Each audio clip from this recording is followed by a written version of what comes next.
Boa noite a todos os irmãos que nos acompanham em mais um encontro, que sob a proteção e assistência dos bons espíritos, dos amigos benfeitores, possamos nesse momento de reflexão explanar de uma maneira tranquila e serena a temática que nos foi proposta para este momento, preenchendo nossos corações de paz, tornando possível atender às nossas necessidades de esclarecimento, de crescimento moral, amparando e guiando-nos para que consigamos manter a vigilância, a prática da oração constante e aplicar esses aprendizados que buscamos na doutrina espírita na nossa vida.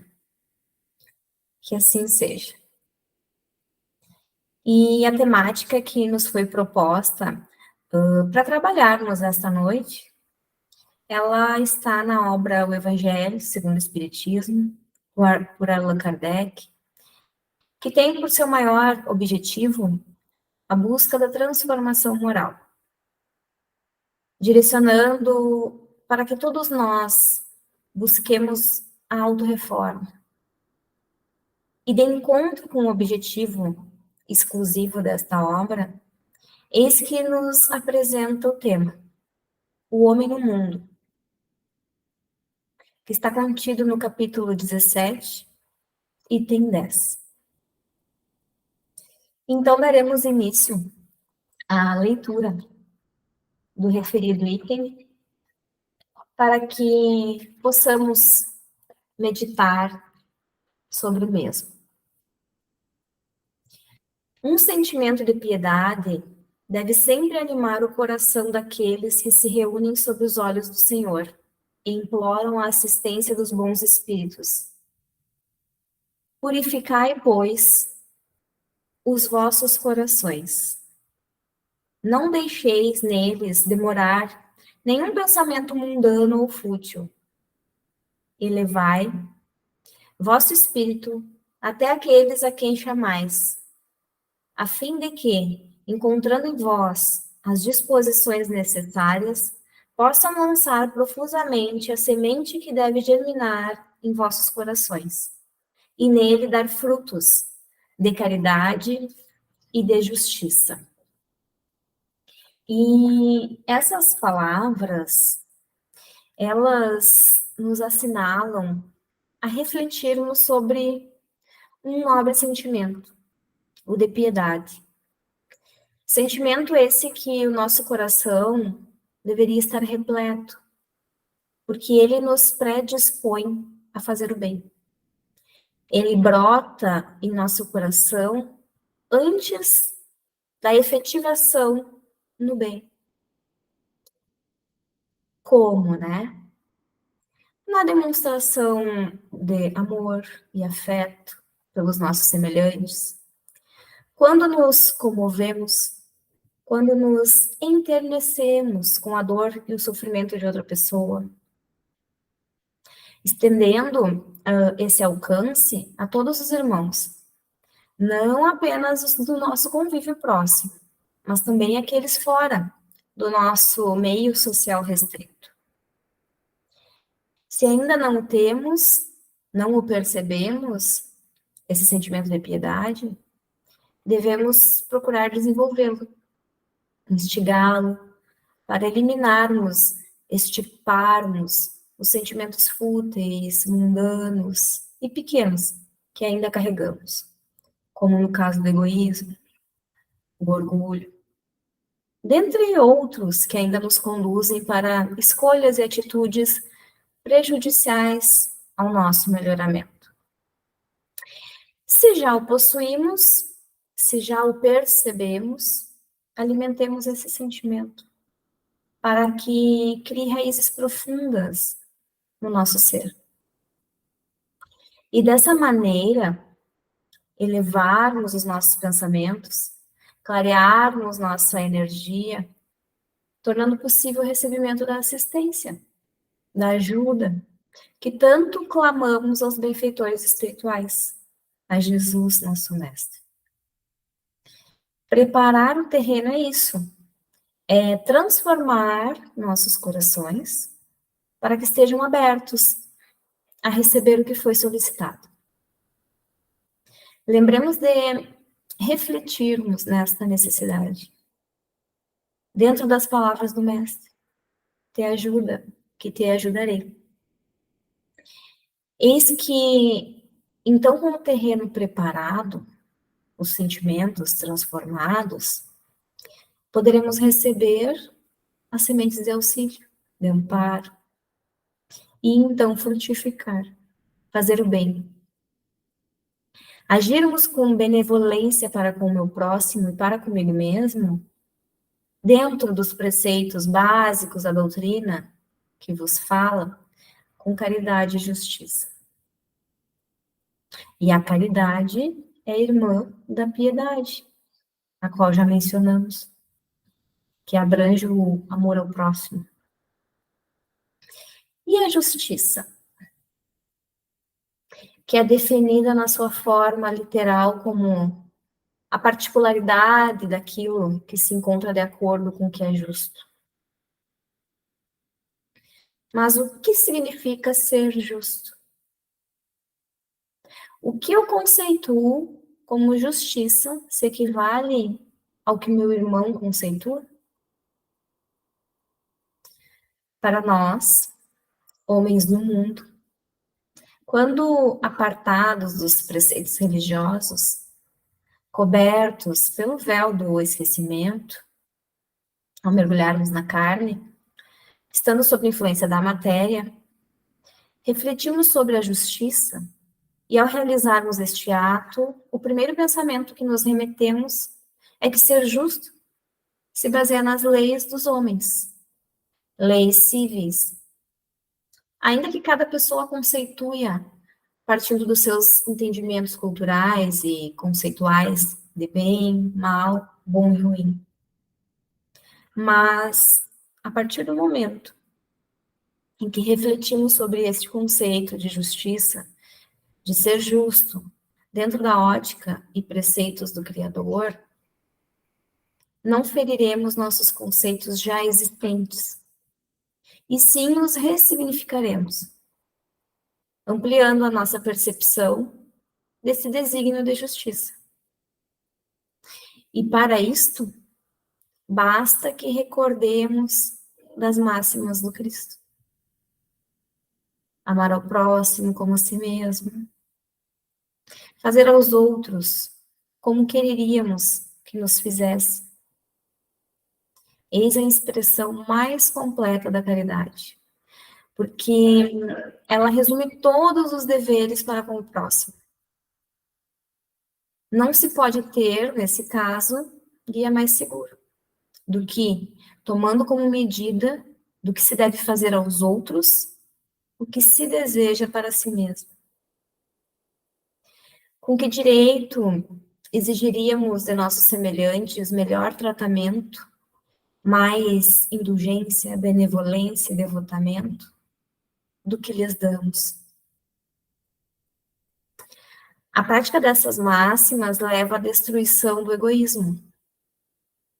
Quando nós, homens no mundo, ao tomarmos como normas de conduta e como base de nossas instituições, compreenderemos a verdadeira fraternidade e faremos reinar a paz e a justiça.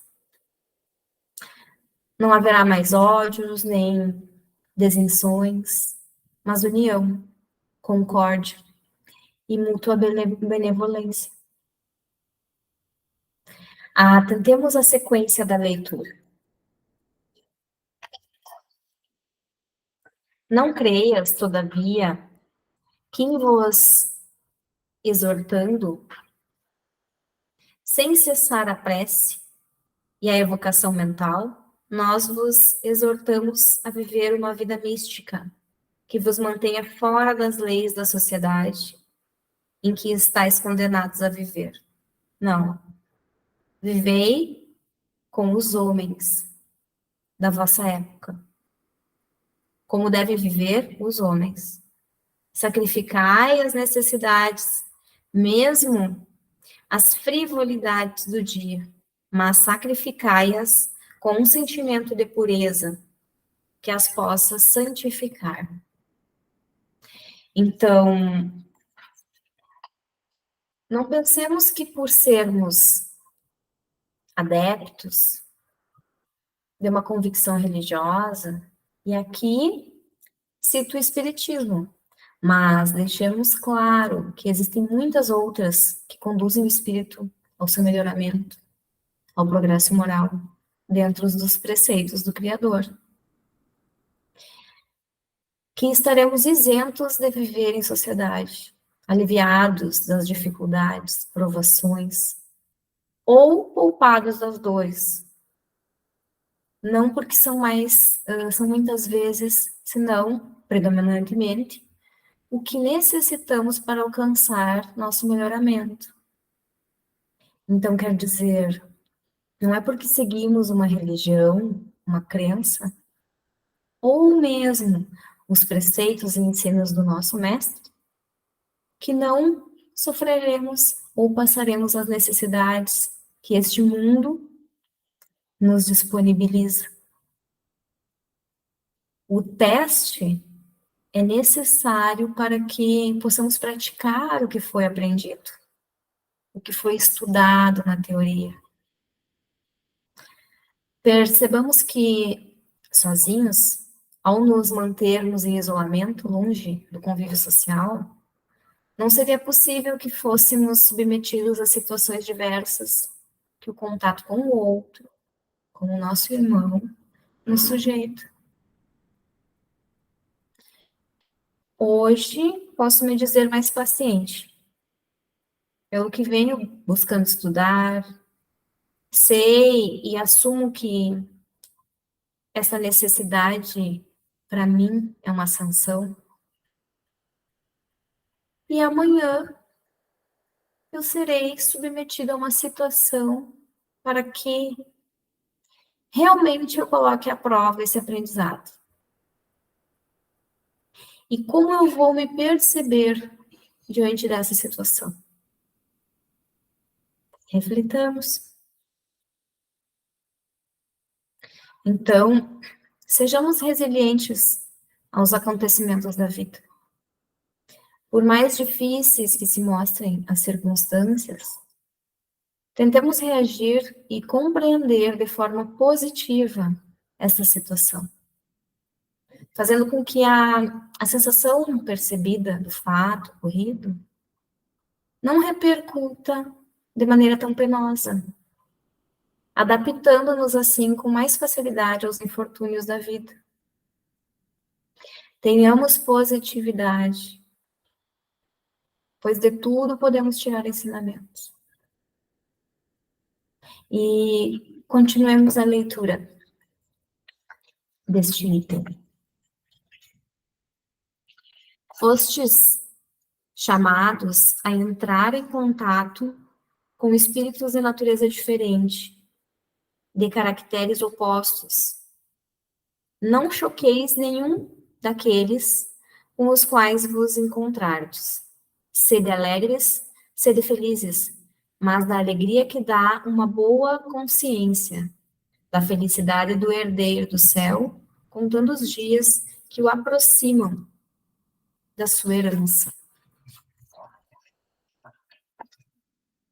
Além do que já vínhamos refletindo sobre bom convívio necessário com o próximo, destaquemos aqui a advertência que os amigos espirituais nos apontam, para que não façamos inimigos ou estimulemos sentimentos de repúdio para com os nossos irmãos, nossos companheiros de jornada. Não nos comprometemos, mas aproveitemos essa oportunidade para crescer, purificar e ascender em prol do progresso que tanto almejamos. Para que, quando retornemos à prática, à pátria espiritual, e lá sem as vendas que a matéria nos submete, ao dissipar o nevoeiro que aqui nos cerca, estejamos felizes com a trajetória que percorremos, dentro da condição permitida. E o quarto parágrafo se apresenta assim: a virtude não consiste em tomar um aspecto severo e lúgubre, em repelir os prazeres que as nossas condições humanas permitem. Basta informar todos os atos da vida ao Criador que deu essa vida. Basta, quando se começa ou acaba uma obra, elevar o pensamento até esse Criador e pedir-lhe, num impulso da alma, seja sua proteção para ser bem-sucedido, seja sua bênção para a obra determinada. O que quer que fizerdes, remontai até a fonte de todas as coisas. Nada façais sem que a lembrança de Deus venha purificar e santificar os vossos atos. Se apresentam os valores do mundo, pertinentes ao ambiente que pertencemos momentaneamente, e os valores do espírito, registrados em nossa consciência, que se mostram conflitantes entre si. Valores do mundo, valores do espírito.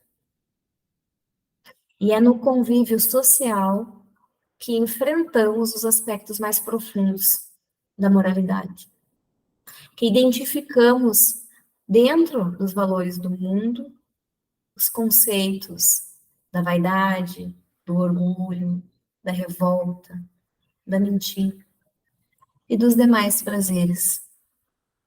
E a partir desta identificação do que necessitamos transformar, avaliamos e percebemos a necessidade de praticarmos a paciência, a tolerância, a disciplina, a perseverança, o perdão, o entendimento, o comprometimento e a caridade, valores esses do espírito.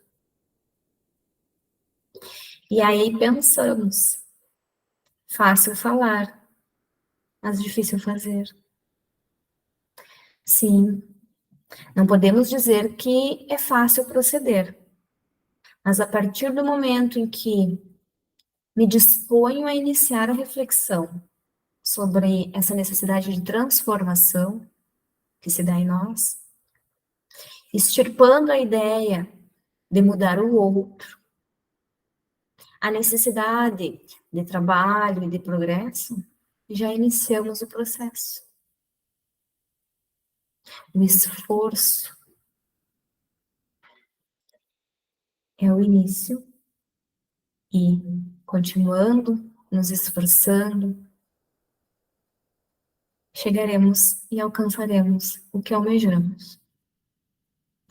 E Emmanuel, no livro Nosso Lar, faz a seguinte consideração ao apresentar a obra de Chico Xavier pelo Espírito André Luiz.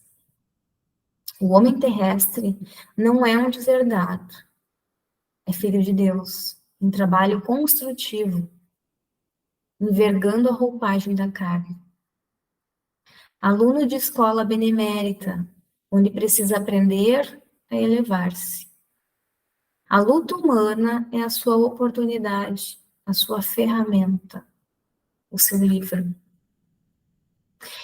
E dentro dessa ótica reflexiva, gostaria de dividir com os irmãos que nos acompanham essa condição, essa necessidade da luta diária, do esforço constante, para que, aos passos, muitas vezes lento, consigamos evoluir e ir adentrando profundamente aos ensinamentos que o Mestre nos trouxe, nos disponibilizou, e que esta doutrina tanto nos auxilia nesse entendimento. Aproveitemos a oportunidade no novo dia, porque a todo momento apresentam-se ocasiões para que o homem no mundo proceda de maneira caridosa. Sejamos doadores de caridade. E basta termos vontade para que modifiquemos os nossos posicionamentos perante a vida. Procuremos evitar a queixa, o pessimismo, o negativismo, para que consigamos, a partir dessa mudança, aproximar e receber o auxílio que tanto solicitamos diante das dificuldades que enfrentamos. E, novamente, podemos mencionar aqui as palavras do Mestre, para a nossa mais íntima reflexão. Te ajuda, que te ajudarei. E assim, queridos amigos, encerramos a nossa reflexão desta noite. Que assim seja, e uma excelente noite a todos.